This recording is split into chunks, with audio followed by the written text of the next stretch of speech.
The call hit my phone at 6:42 that morning, with gravel crunching and somebody shouting behind my foreman. "Boss, they've got Tyler on the ground." Then the line went dead. 17 minutes later, I crested the ridge above my New Mexico ranch and saw 4 HOA security guards surrounding my workers. Luis was pinned against his pickup. Tyler lay face down beside the fence with his hands restrained behind him. One guard was tearing my trail camera from its mount, while their supervisor watched as if every acre below him belonged to the HOA. He recognized my truck and smiled, until 2 unmarked federal SUVs appeared over the ridge behind me. He knew me as the ranch owner whose warnings he had ignored. What he did not know was that I was also the U.S. Marshal leading the investigation into his security company, or that the sealed warrants on my passenger seat carried his name and the names of all 3 men standing beside him. By the time I stepped out, their badges no longer gave them control of that ranch. 6 weeks earlier, I hadn't known any of their names. 6 weeks earlier, my biggest problem was a cattle water line that kept losing pressure along the eastern pasture. I was standing beside the fence with Luis Ortega, studying a wet patch beneath the pipe, when a white utility vehicle stopped on the county shoulder. The door carried a new logo, Mesa Vista Community Patrol. Luis wiped his hands on his jeans. "Since when does the HOA need security?" "Since somebody convinced them they do," I said. A man stepped out wearing a dark uniform and a badge-shaped patch that looked official from 20 feet away without actually saying police. He introduced himself as Ray Collins, the new security supervisor for Mesa Vista, the subdivision bordering my 370 acres. He was polite, almost careful. "We are reviewing emergency access along this corridor," he said. "You mind if I take a look at that gate?" "Yes." I pointed to the survey marker beside his boot.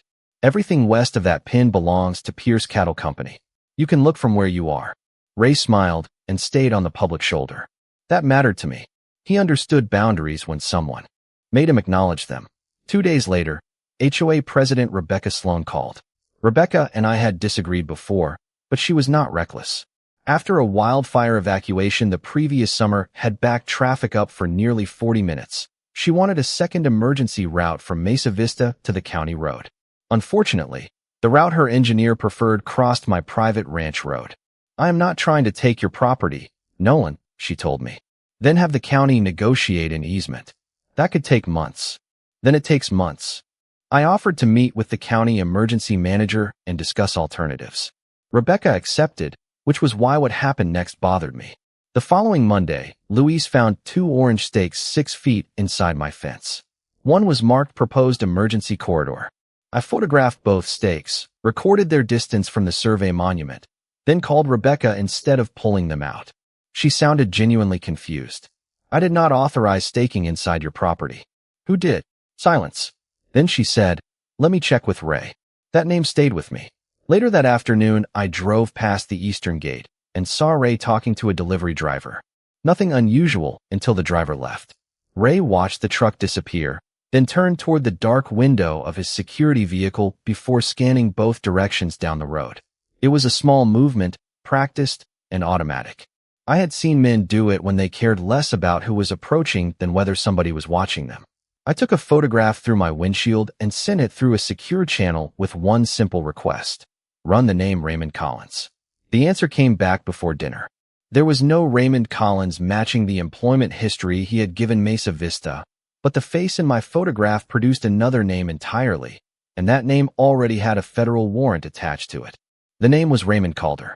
The warrant came out of a federal case involving an interstate cargo theft crew that had been moving stolen commercial equipment across 3 states.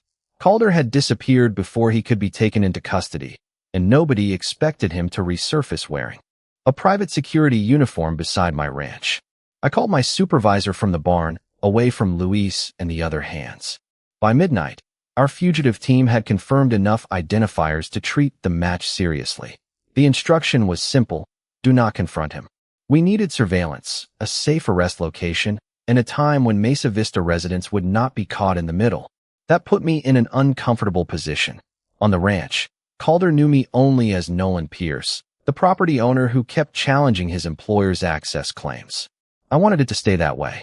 Rebecca complicated things 3 days later. She arrived with an emergency access proposal and a county map spread across the hood of her Range Rover. "Our insurer wants a second evacuation option documented," she said. "I cannot give them a road I do not control." "Then do not tell them you control mine." She surprised me by nodding. "I am asking for 90 days while we negotiate." I refused temporary access without a written agreement reviewed by counsel, but I offered another route along the southern boundary for the county to evaluate. For a moment, I thought we had moved forward. Then Calder walked over carrying a clipboard. "That southern route adds almost 4 miles, he said. Rebecca looked irritated. "Ray, Nolan and I are handling this." Calder backed off immediately. Too immediately. He had been listening closely enough to know our alternatives. That evening, I learned why that bothered me. Our surveillance team had logged Calder photographing unfamiliar vehicles entering Mesa Vista and recording license plates that were not part of his security duties. He was building his own warning system. I should have told Luis to stay away from the eastern corridor. I almost did. Instead, I told myself that changing ranch operations without explanation might make Calder notice something had changed. I chose operational secrecy and convinced myself 48 more hours would protect everyone. The next morning, Rebecca called about a new sign at my gate. "I did not approve this wording," she said. I drove over. The metal sign read, "Mesa Vista Controlled Emergency Access." Calder stood beside it with 2 guards. I photographed the sign and told him to remove it from my property. He did, smiling as if nothing mattered. But as he carried it back toward his vehicle, I noticed the clipboard under his arm. On the top sheet was a handwritten list of vehicle descriptions. One line described my truck. Another described Luis's. The third described an unmarked sport utility vehicle belonging to the federal surveillance team. I did not react at the gate. Calder was watching me too closely for that. I waited until I was back inside the barn, then called my supervisor and gave him the exact vehicle descriptions I had seen. By noon, the plan changed. We pulled the sport utility vehicle Calder had identified and replaced it with surveillance farther outside Mesa Vista. The arrest team moved up its timetable. We wanted Calder away from homes, away from residents, and preferably alone. That should have reduced the danger. Instead, Rebecca made a decision neither of us expected. She called that afternoon sounding exhausted. The board approved temporary security monitoring along the disputed corridor. I stopped tightening a saddle bracket. Monitoring where? Near the proposed emergency route. Nobody is entering your property. Rebecca, your security supervisor put an HOA sign inside my boundary yesterday. And he removed it. She lowered her voice. I have 300 homeowners asking what happens if another wildfire closes the main entrance. I need something I can show them while the county reviews your southern route. I told her monitoring did not create an easement and private guards could not manufacture authority over my ranch. She agreed, at least verbally. Then she said something that changed my concern about Calder. "Ray says your employees have been interfering with emergency access markers." They had not. Luis had photographed the stakes and left them untouched because I told him to. Calder was feeding Rebecca a version of events designed to make my workers look like the problem. I called Luis after we hung up. The warning was finally on my tongue. Stay away from the east fence for 2 days. Do not argue with security. Call me if anyone approaches. Then, Luis reminded me the cattle water line had lost pressure again. "Leak is probably near the east trough," he said. "Tyler and I can fix it tomorrow morning before it gets hot." I hesitated. Moving them away now could tell Calder his vehicle list had been discovered. "Take the utility truck," I said. "Stay on our side of the survey pins. Keep your dash camera running." It was a compromise, and I knew it was not a good one. That night, the federal team finalized a controlled arrest for the following morning. Calder usually left Mesa Vista at 7:15, drove alone to a convenience store near the highway, and returned 20 minutes later. We would take him there, away from the subdivision and my ranch. I placed the sealed warrant packet on the passenger seat before sunrise. At 6:28, surveillance reported Calder leaving the security office early. Not toward the highway, toward my eastern boundary. I called Luis. No answer. I called Tyler. Nothing. Then the live feed from my East Gate trail camera froze, came back for 3 seconds, and showed Calder reaching directly toward the lens. The feed went black. I was already moving. I called the arrest team and told them the convenience store plan was dead. Nobody approached the ranch unless I requested it. Calder had already identified one federal vehicle, and sending a convoy toward him while Luis and Tyler were somewhere near that fence could turn a controlled arrest into chaos. My phone rang before I reached the highway. Rebecca. Nolan, there is an incident at the corridor. Where are my employees? She paused too long. Security detained 2 men pending the sheriff's arrival. My grip tightened around the steering wheel. Detained for what? Ray says they crossed the controlled access line and interfered with security equipment. There is no controlled access line on my property. I know what you believe. No, Rebecca. The county survey knows where that line is. I forced my voice level. Tell Ray to release them. Another pause. Then I heard Calder in the background. His voice was calm enough to be convincing. Do not let him pressure you into compromising the incident scene. Rebecca covered the phone, but I still heard her answer him.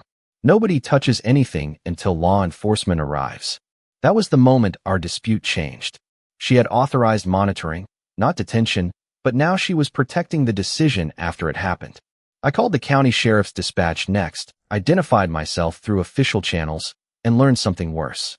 Mesa Vista Security had already requested a deputy for an alleged trespassing complaint. Calder was building a legitimate-looking response around an illegitimate detention. If I arrived waving credentials before our team was positioned, he could recognize the operation and run. If I waited, Luis and Tyler stayed in his control. I chose a third option. I told the federal team to stay outside Calder's likely sight lines and move quietly toward containment positions instead of the planned arrest point. Then I called the ranch office. No answer from Luis, but our equipment tracker showed his utility truck stationary near the east gate. I checked the camera system. Calder had removed the visible trail camera, exactly as I had watched him do. What he did not know was that Luis had installed a second cellular camera farther back after somebody cut fence wire the previous spring. Its angle was poor, but the image loaded. Tyler was on the ground beside the fence. Luis stood against the pickup with his hands secured behind him. One guard held their phones. Calder was looking through the utility truck. Then the next image arrived. Rebecca's Range Rover had pulled in. She stepped out, saw the restraints, and walked straight toward Calder. For 1 second I thought she was finally going to stop him. Instead, the camera caught her pointing toward the county road. Calder turned and stared directly toward the ridge I was about to cross. I was less than a mile away, carrying his warrant, and I had to decide whether saving my workers now would warn a federal fugitive that his arrest team was already closing in. I crossed the ridge at 40 miles an hour and slowed before the gate. No lights, no siren, just the ranch owner Calder expected to see. He stepped into the road and raised one hand. Stop there. I did. Rebecca stood 20 feet behind him, staring at Luis's restrained wrists. Tyler was still on the gravel. Let them go, I said. Calder shook his head. They interfered with an active security investigation. Your investigation is standing on my deeded property. Rebecca stepped forward. Nolan, the sheriff is coming. We can sort out the boundary when the deputy arrives. Then start by asking your security supervisor one question. Is either man free to leave? Calder answered for her. No, I looked at Rebecca. Did you authorize that? Her confidence slipped. I authorized security monitoring. That was not my question. She glanced at Tyler, then at the survey pinned 10 feet behind Calder. Finally, she said, Ray, remove the restraints. We can document the incident without holding them. For the first time, Calder hesitated. One of his guards looked at him. Boss. Calder's jaw tightened, but refusing Rebecca in front of his own employees would expose how far he had moved beyond her instructions. Release them. The guard cut Tyler's restraints, then Luis's. I kept my face still. It felt like a victory, but only for about 5 seconds. Luis walked toward me, rubbing his wrists. He took our phones. Rebecca immediately turned on Calder. Give them back. Calder opened the utility truck door instead. I was checking for damaged security property. You had no permission to search that truck, I said. He stopped. His eyes moved past me toward the ridge. A county sheriff's cruiser appeared in the distance. Calder smiled. He thought the deputy would stabilize the scene in his favor. Then Luis spoke quietly beside me. Nolan, he found something. My stomach dropped. What? Tyler left your number on the emergency contact card in the glove box. Ray saw the government office number under your name. Calder stepped away from the truck. The smile was gone. He looked at me differently now, studying my stance, my hands, the vehicle behind me. Then he noticed the sealed packet on my passenger seat. He did not need to read it. A man who had spent months avoiding arrest knew what official paperwork looked like. Calder took one slow step backward. Rebecca reached for his arm. "Ray, what is wrong?" He pulled away without answering. His hand went to his radio. "Unit 2, bring the sport utility vehicle around. Now." I touched my phone and sent the emergency signal our team had been waiting for. Luis and Tyler were free, but the operation was no longer hidden. Calder had just realized the rancher standing in front of him might be the reason federal vehicles had been watching Mesa Vista, and he was already preparing to run. Calder lifted the radio, and I knew the disguise was over. I opened my jacket just enough for the credentials at my belt to show. "Raymond Calder, United States Marshal Service. Keep your hands where I can see them." Rebecca stared at me, then at him. Calder did neither. He dropped the radio and moved toward the security sport utility vehicle rolling up behind the gate. I did not chase him. Luis and Tyler were still between us, and turning that narrow entrance into a confrontation would have been reckless. "Behind my truck," I told them. Calder climbed into the passenger side, and the vehicle accelerated toward Mesa Vista. The county deputy arriving from the opposite direction slowed when I raised my credentials. I identified Calder, confirmed the active federal warrant, and told the deputy not to pursue into the subdivision. Our containment units were already moving. Then Tyler grabbed my sleeve. There was a bag in that vehicle. I looked at him. "What kind?" "Black duffel. Ray moved it from the security office this morning. I saw cash when the zipper opened." Luis added the detail that changed everything. "And license plates. More than one." Calder had not simply become suspicious at the gate. He had already prepared to disappear. The vehicle lists, the constant scanning, the security patrols, even his interest in unfamiliar cars now fit together. Mesa Vista had not just been a hiding place. His security job gave him access to gate cameras, visitor records, patrol schedules, and advance warning whenever an unfamiliar vehicle entered the neighborhood. We had treated him like a fugitive hiding inside a community. He had quietly turned the community into his alarm system. That was why our original strategy had failed. My phone rang. The team commander reported that Calder's vehicle had vanished from the main subdivision cameras less than 2 minutes after entering. No highway exit. No front gate. Rebecca heard him through the speaker and went pale. "The maintenance gate." I looked at her. "What maintenance gate?" "Behind the clubhouse. Ray had the lock changed last month because contractors kept leaving it open." "Where does it go?" She hesitated. "To an old fire service track." I already knew the terrain beyond it. The track curved south, crossed a dry wash, then ran west toward the county highway. It also passed along my eastern pasture. Rebecca unlocked her phone and opened the HOA security application. Her access still worked. The maintenance gate showed open. Calder had planned an escape route through the same corridor he had been pressuring her to control. I looked toward Luis. He understood before I spoke. "The second camera," he said. The one Calder did not know existed watched the narrowest section of that track. I opened its cellular feed. For several seconds, there was nothing but dust. Then headlights appeared, moving fast toward Pierce Ranch. The headlights crossed the camera frame and disappeared behind a wall of dust. I sent the location to the containment team, then stopped them from rushing the track. Calder knew the roads now, and he knew we were behind him. Chasing him would let him choose the next move. I needed to take that choice away. Rebecca held out her phone. "I can close the maintenance gate remotely." "Do not." She looked at me like I had lost my mind. "That is how he is getting out. And if it closes now, he knows we are controlling his route. He turns around and goes back toward 300 homes." That landed. Rebecca lowered the phone. I pulled up the ranch map and showed the team commander the service track. It crossed the dry wash, followed my east fence for half a mile, then split. The North Fork returned toward Mesa Vista. The West Fork reached the county highway through an old ranch access gate. Calder would want west. Luis leaned over the map. "Cattle are still in that pasture." My first instinct was to tell him to stay out of it. Then I caught myself. That instinct had already helped put restraints on his wrists. "What do you need?" 5 minutes and Tyler. "We can move them into the south lot without going near the track." I looked at him. "If you see that vehicle, you leave." Agreed. This time I gave him enough information to make his own decision. While Luis and Tyler moved the herd, Rebecca opened the security access logs. Calder had disabled 2 subdivision cameras before leaving the clubhouse, but he had missed one detail.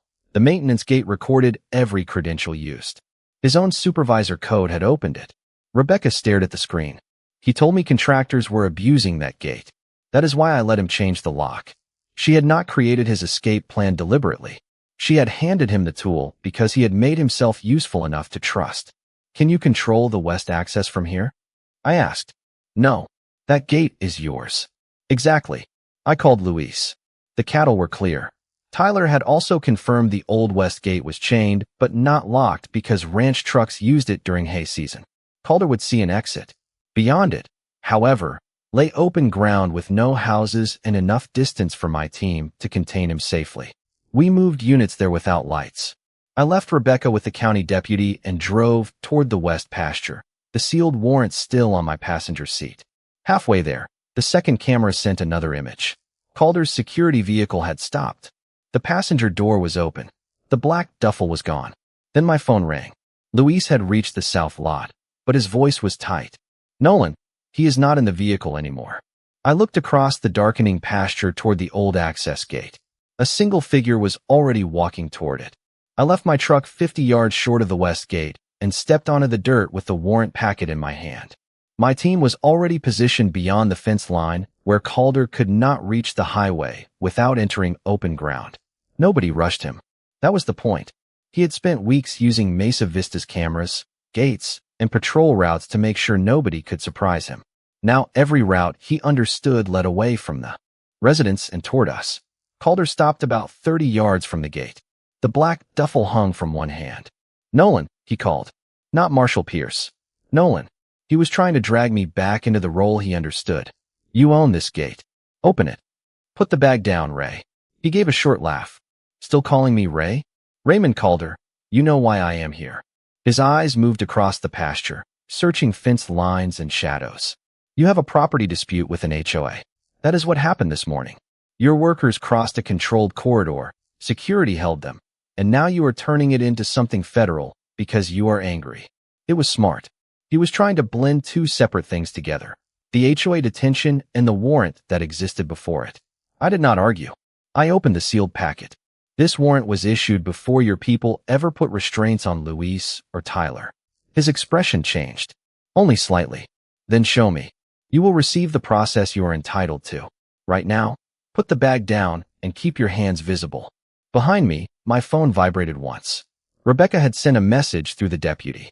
Calder's supervisor credential had not merely opened the maintenance gate that afternoon.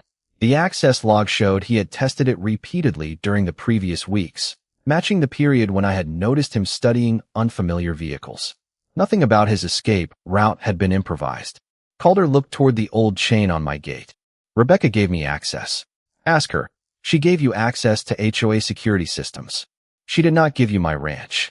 For the first time that day, he had no borrowed authority left to hide behind. Then headlights appeared behind him. The security vehicle had started moving again. One of Calder's guards was driving it slowly toward the pasture. Calder turned and raised an arm, signaling him forward. My team tightened position. I realized what Calder was doing. He did not need the vehicle to escape. He needed confusion, another person making decisions, another layer between himself and the warrant. The driver came within 20 yards, then stopped. The door opened. For one long second, nobody moved. Then the guard stepped out, placed the vehicle keys on the hood, and backed away with both hands visible. Calder stared at him. His last piece of borrowed authority had just refused to follow.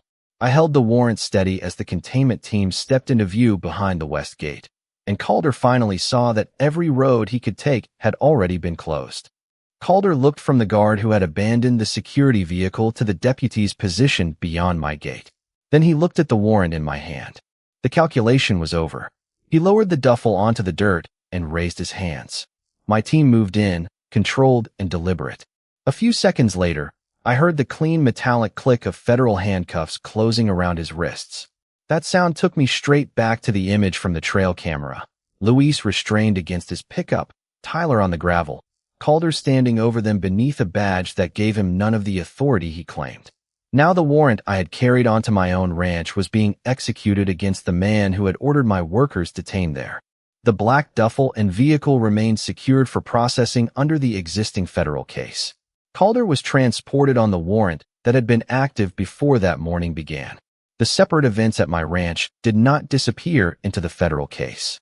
The county deputy documented the detention, the confiscated phones, the vehicle search, the survey boundary, and the statements from Luis, Tyler, Rebecca, and the guards. Our surviving cellular camera images established where everyone had been, while Luis's dash camera preserved what had been said before Calder searched the truck. Rebecca gave the HOA board the access records showing Calder had repeatedly tested the maintenance gate with his supervisor credential. She also acknowledged that she had authorized monitoring along the disputed corridor, then failed to stop the detention immediately after seeing what her contractor had done. The board terminated the security contract, and Rebecca resigned as president rather than pretend her decisions had played no part in what happened. Mesa Vista also abandoned its claim that the disputed corridor was already under HOA control. Any future emergency access across Pierce Cattle Company would require an actual negotiated easement or another lawful process, not signs, stakes, or private guards. Luis stayed with me, but he did not let me off easily.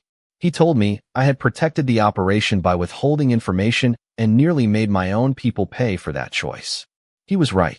After that, when federal work could affect ranch operations, I changed how I handled safety boundaries without disclosing protected details. Weeks later, Tyler replaced the trail camera Calder had removed. Luis mounted the second camera where it had always been, the one Calder never found. I stood at the east gate with coffee in my hand as their utility truck rolled through the same place where they had once been held. No guard stopped them. No false access sign hung from my fence. My badge stayed under my jacket. It did not need to be seen. Calder had come onto my ranch believing he was the man with authority to make an arrest. By sundown, I was the Federal Marshal executing the warrant that had been waiting for him all along. Real authority did not need to pretend.